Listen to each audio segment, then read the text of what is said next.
આ રીતે છે ને ભાઈ 1 કરોડ પણ પાર નહીં થાય આ મલુમાડી ફિલ્મ.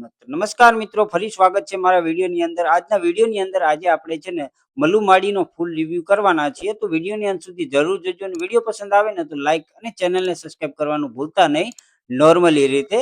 તો શરૂ કરીએ. પહેલા તો કાસ્ટ વિશે જાણી લઈએ, કલાકારો વિશે જાણી લઈએ. તો એની અંદર આપણને આકાશ પંડ્યા એઝ દેવમનું પાત્ર ભજવ્યું છે, ભારતી ઠક્કર મલુમાડીનું પાત્ર ભજવ્યું છે, પછી પ્રિયમ તલાવિયા છે જેને ચાઇલ્ડ દેવમનું પાત્ર ભજવ્યું છે, દિયા ભટ્ટ છે જેમને સ્મૃતિનું પાત્ર ભજવ્યું છે, ગુરુભાઈ જેઠવા જે ઇન્સ્ટાગ્રામના ઇન્ફ્લુએન્સર છે એમને ગંગારામનું પાત્ર ભજવ્યું છે, એમના વાઇફનું ગાયત્રીનું પાત્ર છે ને નિહારિકા દવેએ ભજવ્યું છે, અશોક પટેલ છે જે ભૂર્યો તેતર નું પાત્ર ભજવેલું છે. એની પછી આશિતોષ સોલંકી છે જેને નોરિયાનું પાત્ર ભજવ્યું છે, જે ખાસ કરીને મેં તમને પહેલા કીધું ને એમ કે નોર્મલી રીતે એ એમનો ડાયલોગ છે.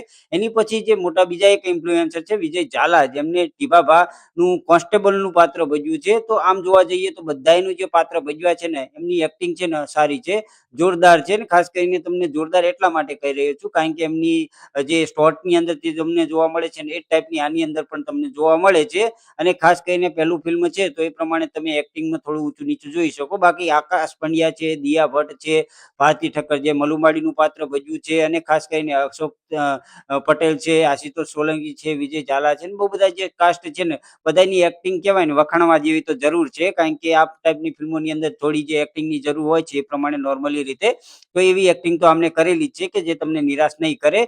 તો ઓવરઓલ બધાની કાસ્ટ છે ને જે પણ કામ આપ્યું છે ને એમને સારી રીતે ભજવ્યું છે. એની પછી જે આપણે વાત કરીએ સ્ટોરી લાઈનની, તો સ્ટોરીની અંદર એવું હોય છે કે મલુમાડી અને એમના દીકરાની આ વાર્તા છે કે જેમની અંદર કઈ રીતે એમને મલુમાડી મધર ઇન્ડિયા કહેવાના એની પાછળનું જે આખું જે સ્ટોરી છે એ આની અંદર દર્શાવવામાં આવી છે. ખાસ કરીને જે મલુમાડીનો દીકરો હોય છે આકાશ પંડ્યા એટલે કે દેવમનું જે પાત્ર છે એ છે ને એક પોલીસ ઇન્સ્પેક્ટર બને છે. મતલબ નાનો હોય છે ત્યારથી ને જેને ભણવામાં રસ હોય છે અને કહેવાય ને કે અંધશ્રદ્ધાથી મલુમાડી છે એમને દૂર રાખતા હતા અને કહેવાય ને કે નાનો હતો ત્યારથી જ એનું ઘડતર કરતા હતા એટલા માટે જ આની અંદર ગીત પણ મૂકવામાં આવ્યું છે જે જોરદાર છે ને સાંભળવા લાયક છે. જે ઘડવૈયો છે એ ગીત તમને સારું કહેવાય ને કે જોરદાર પસંદ આવવાનું છે. તો મલીમાડીનું જે પાત્ર છે ને એમને સારી રીતે ભજવ્યું છે ને એમની એક્ટિંગ છે ને તમને ક્યાંય તમે ખોટ નહીં જોઈ શકો. ઓવરઓલ બીજાની અંદર કહેવાય ને કે બીજા બધા કલાકારો છે એની અંદર તમે ઉપર નીચે થોડી એક્ટિંગ જોઈ શકો પણ મલુમાડીનું જે પાત્ર ભજવ્યું છે ને ભારતી ઠક્કર એ જોરદાર અને શરૂઆતથી અંત સુધી તમને એંગેજિંગ રાખે છે. બધી જગ્યાએ અમુક જગ્યાએ જ્યાં હસાવે છે, અમુક જગ્યાએ જે એવી ઇમોશનલ વાત કરે છે ત્યાં તમને જરૂર કહેવાય ને કે એ પ્રમાણે આકર્ષણ આપે છે અને જોરદાર કહેવાય ને કે એમને જોવાની મજા આવે છે. તો એ પ્રમાણે જોવા જઈએ ને તો આ બંનેનું પાત્ર છે મા દીકરાનું. એમને પછી એક કેસ આવે છે, મતલબ કહેવાય ને કે દેવમનું પોલીસ બની ગયો હોય છે ને એ પછી જ્યારે એમનું ટ્રાન્સફર થાય છે ત્યારે અમને કેસ આવે છે. મતલબ ગુરુભાઈ જેઠવાનું જે પાત્ર ભજ્યું છે ગંગારામનું, એમના અને એમના વાઈફ છે બંને આવે છે અને એમની બંને દીકરીઓ સાથે આવે છે કે મારો દીકરો છે 24 વર્ષ પહેલા ગુમ થઈ ગયો છે. તો એને કહેવાય ને કે પહેલા જ્યારે ગુમ થયો હતો ત્યારે કેસ લખવાની કોશિશ કરી હતી પણ બહુ બધા જે પોલીસ ઇન્સ્પેક્ટર હતા અને બધા હતા એમને જાકારો દઈ દીધો હતો અને કોઈ પણ પ્રકારનું રિસર્ચ ન કર્યું હતું. તો ખાસ કરીને આમનું જ્યારે કહેવાય ને કે એ પ્રમાણે ન્યૂઝની અંદર કોઈક સારું વખાણ કરતું કહેવાય ને કે એક સમાચાર આવે છે ત્યારે એમને અહીંયા જાય છે કે આ સારા લાગે છે તો એમને કહે છે કે આ પ્રમાણે મારો આ દીકરો છે ગુમ થઈ ગયો છે. એ પછી આખું છે ને કહેવાય ને કે એ પ્રમાણે એમની સ્ટોરી ચાલતી હોય છે કે કઈ રીતે એને ગોતે છે, જ્યાં જંગલના સીનો બતાવવામાં આવ્યા છે. એ પછી એનાથી નથી જડતા એટલે એ મલુમાડીને સાથે લઈ જાય છે ને એમની હેલ્પ લે છે ને પછી એમના દીકરાને સર્ચ કરે છે અને જે આખરમાં દીકરો એમનો મળે છે કે નથી મળતો એ જ આ ફિલ્મની સ્ટોરી લાઈન છે. તો ઓવરઓલ સ્ટોરી જોવા જઈએ ને તો મસ્ત સ્ટોરી છે. એ પ્રમાણે મલુમાડીનું જે પાત્ર ભજ્યું છે મતલબ મલુમાડીની જે સ્ટોરી છે ને એ સારી રીતે તો જરૂર આની અંદર બતાવવામાં આવી છે, એમાં કોઈ જાતનો ડાઉટ નથી. તો ખાસ કરીને સ્ટોરી સારી છે. એની પછી સોંગની વાત કરીએ તો આની અંદર ઘડવૈયો સોંગ છે, એની પછી ફોલ્ક સોંગ પણ આવે છે રાજસ્થાની ટાઈપનું, હિન્દી અને કચ્છી ટાઈપનું. એની પછી વરસાદી હેલી આવે છે એ પણ સારું છે. અને મેલામાં જ્યારે કહેવાય ને કે ગંગારામ અને ગાયત્રીનો દીકરો ગુમ થયો હોય છે, એ ક્યાં જે થયો હોય છે અને કઈ રીતે થયો હોય છે એની સ્ટોરી બતાવતા હોય છે ને ત્યારે સોગાળો ગીત આવે છે જે તમને સાંભળવાની ખૂબ જ મજા આવવાની છે. તો એ ટાઈપના ગીતો પણ છે. પછી કહેવાય ને કે એક્ટિંગની વાત કરી, સ્ટોરીની વાત કરી અને ગીતની વાત કરી. હવે જે મેન ટોપિકની વાત કરીએ ને તો એ છે સંદેશ. મતલબ તમને શરૂઆતની અંદરથી જ સ્ટાર્ટિંગ જ બહુ બધા સંદેશો સાથે આપે છે. ખાસ કરીને એક વસ્તુ છે કે આની અંદર બહુ બધી સારી સારી વસ્તુઓ અને સારા સારા સંદેશ મૂકવામાં આવ્યા છે. એમાં બહુ બધા સંદેશની વાત કરીને તો મને ધ્યાનમાં આવ્યા તો 2-3 એવા સંદેશ છે કે જે હું તમારી સાથે શેર કરવા માંગુ છું.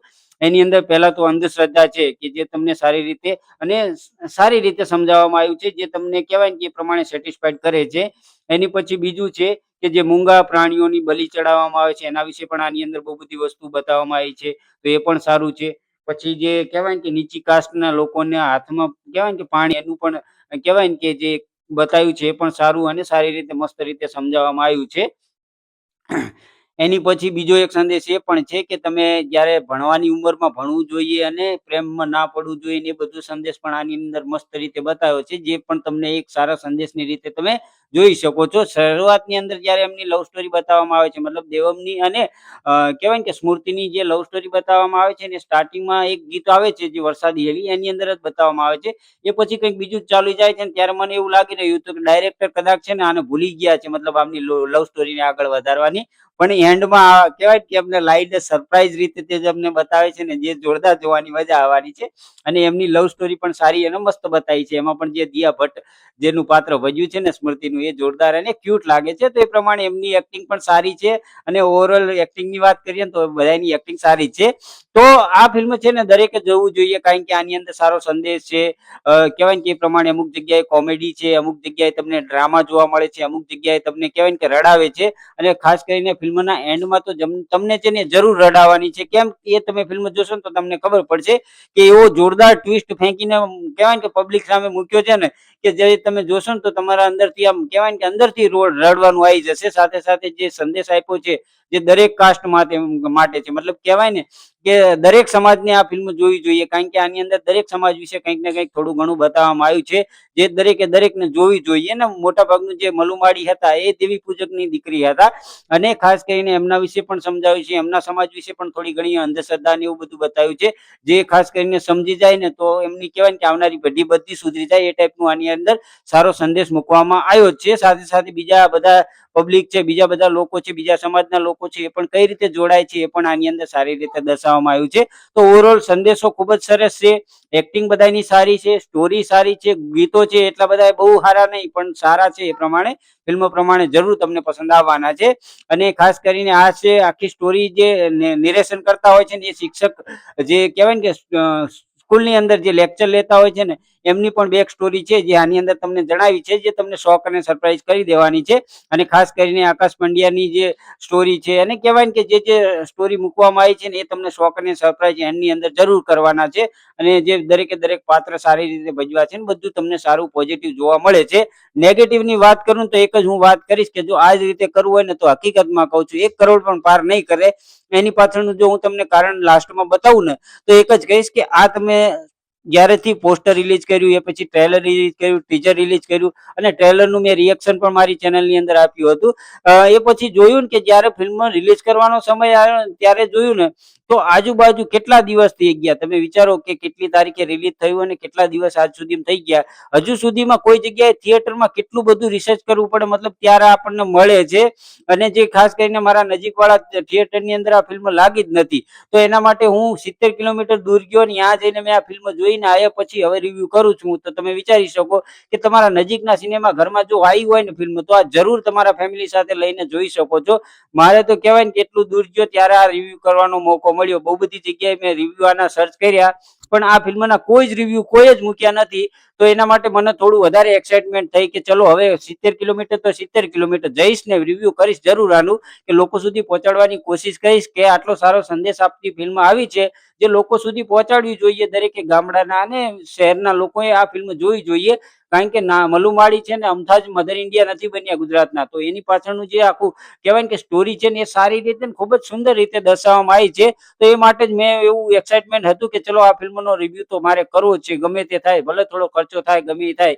હજુ સુધી કહેવાય ને કે એ વસ્તુ આની અંદર કહેવાય ને કે YouTube ની અંદર કોઈ રિવ્યુ નથી આવ્યા મોટા-મોટા રિવ્યુઅરના, તો એટલા માટે જ મને આના માટે કહેવાય ને કે થોડું એક્સાઇટમેન્ટ હતું કે બધાય પહેલા હું રિવ્યુ કરીશ.